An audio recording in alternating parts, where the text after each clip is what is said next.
गाय से क्या बजाई से आ कुछ बुझाई से ना बताई महाराज हेतना ही मौगा तने हेतना ब्याज कहीं मौगा ला लो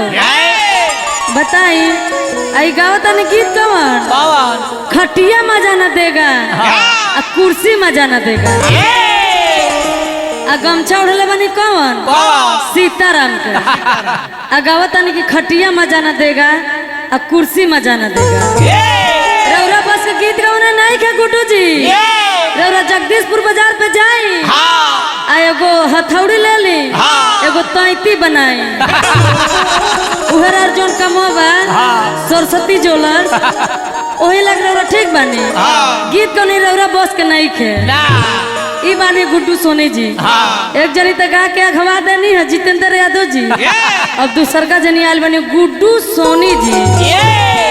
गुड्डू सोनी जी ए बे ध्यान दो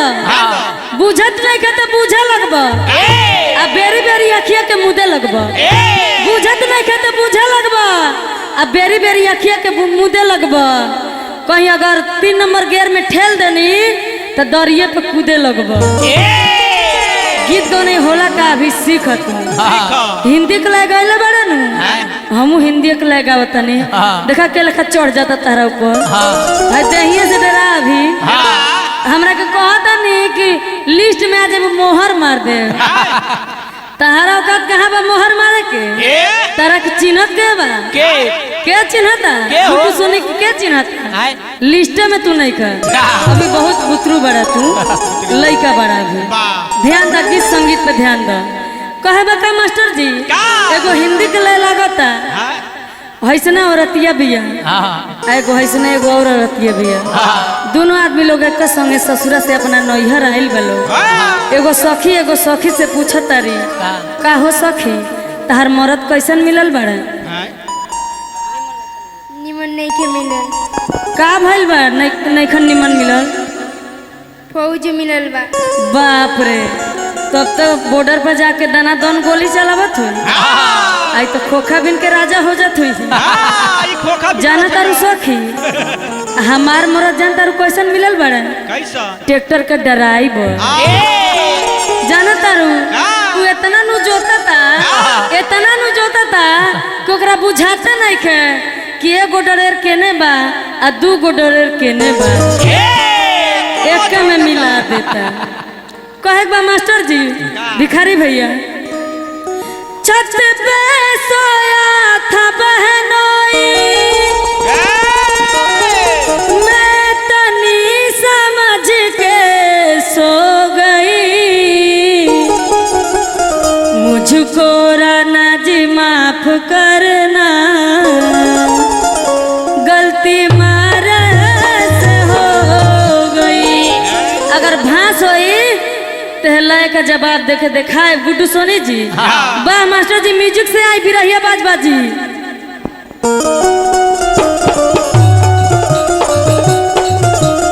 बैठी अस्थिर बैठी एबार वो ठेलाइए जाए एक जनी के तो ठेलने बनी क्या बात है भिखारी भैया क्या बात है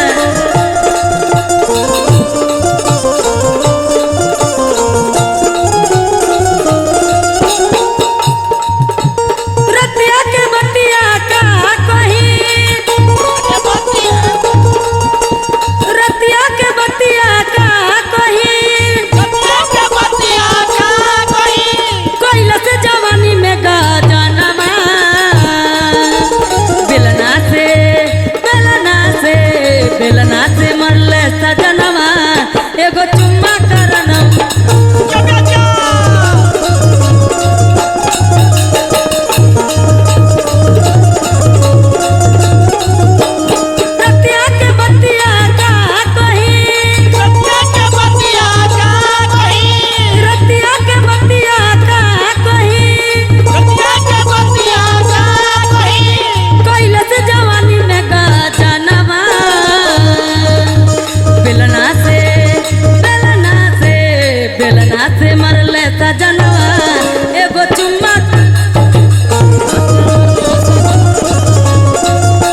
बुझाता कि एगो ट्रेन में के लवंडा नाचता धोती धो लेता नहीं हेंग हेंग नाचता नहीं कौन नाच मौगा हवा नाच नाचे के बता नहीं बरियार से नाची जैसे मेहनत करी पसीना छूटे अरे उरा एगो धोती धो लेता नहीं आए तो मौगा हवा नाच नचले बारे और सखी का कहतारी मास्टर जी कैसे बताई बोलमुआ के कमी ऐसे जे करी त पटरी न जामी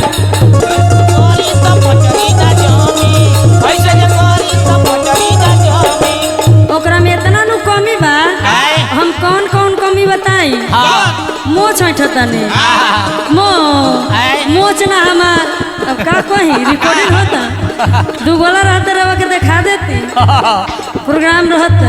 हालांकि मैं दायरा में रह के गावे के बाद आदरणीय वीरेंद्र चौहान जी कहले बानी कि थोड़ा दायरा में रह के गावे के बाद अश्लील लेके बोले के नहीं तो तारा के तान धांस देती फिर तू उठे लायक ना रहता हमरा के कहता नहीं कि तू गायबो नु तो तार आवाजवा फट जाई बताई आ तू इतना पटरी से गा देब तो तार उज्जर धोती पियर हो जाए बुझ लो केकरा से अजुराइल बड़ ई ध्यान में रख कहता नहीं कि करेजा पर छाता लगा के बताई करेजा में छाता लागेला कि बारिश होला तो लोग छाता ओढ़ेला कि ताकि शरीर न भिजे ए पागल ब्यास के हम का कही तो ब्यास जी प्रणाम प्रणाम प्रणाम पक पक पका पक यही में के बानी रहुआ कहे बा भिखारी में कैसे कैसे बताई बोलमुआ के कमी ऐसे जे करी त पटरी न जामी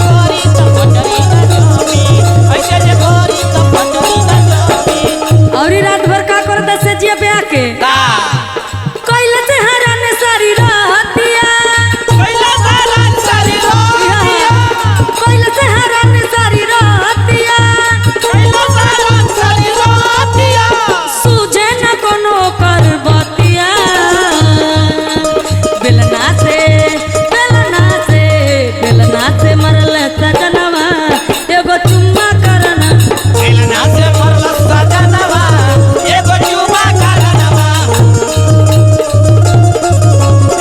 नाच नाचे के बाद लय में नाची बेसुरा मत नाची वाह बुढ़ऊ जी वाह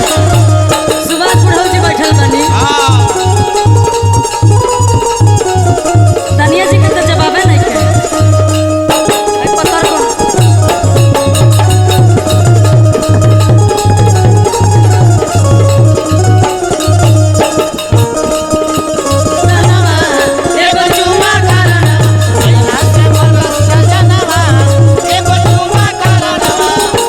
कहिए सखी ओकर रहन इतना नु खराब हो गइल बा इतना नु खराब हो गइल बा जब उ पी के आवते इतना नु मार मारता कि पेट में के दर्द डांड में उठा देता और कैसे कहती औरतिया कैसे हमरा बलमुआ के रहन सुहाई औते उसे जिया पे कैसे उपाई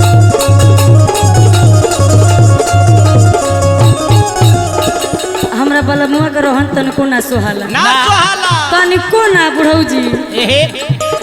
हमरा बलमुआ के रोहन ना सोहाई औ त उसे जिया पे करेला उपाय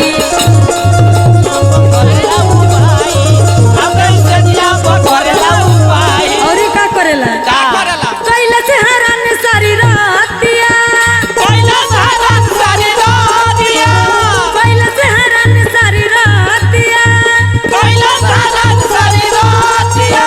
सूझे न कोनो कर बतिया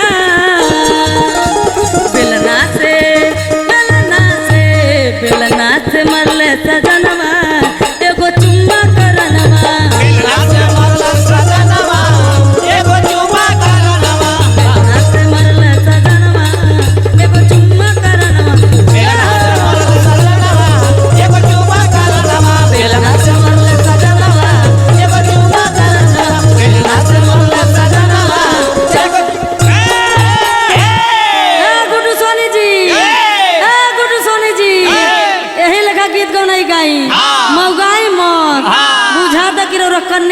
के बानी। ठेवना में का चूची जौन बनाई